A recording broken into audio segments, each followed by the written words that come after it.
साम्राज्य न्यूज, सामान्यांचा असामान्य आवाज। डीजेचा आवाज वाढला, 7-8 मंडळ रडारवर। शिवजयंती जल्लोषात साजरी करण्यात येऊन शिवप्रेमीकडून सामाजिक सलोख्याचं दर्शन घडवले। अनेकांनी पारंपरिक वाद्यांना प्राधान्य देऊन उत्सव साजरा केला।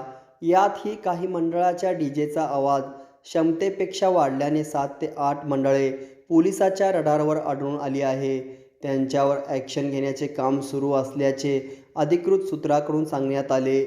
गत महिन्यात पार पडलेल्या माता रमाई यांच्या मिरवणुकीत डीजेचा आवाज वाढल्याने 66 जणांवर पोलिसांनी ॲक्शन घेतले होते। त्यानंतर आलेल्या शिवजयंती मिरवणुकीकडे लोकांचे लक्ष वेधले होते। या मिरवणुकीत अनेक मंडळांनी मध्यवर्ती महामंडळाकडून पारंपरिक वाद्यांना प्राधान्य देऊन उत्सव साजरा करण्यात आला। काही मंडळाकडून सर्वोच्च न्यायालयाच्या निर्देशानुसार आवाजाची मर्यादा ओलांडल्याचे पोलिसांनी नियुक्त केलेल्या पथकाच्या निदर्शनास आले।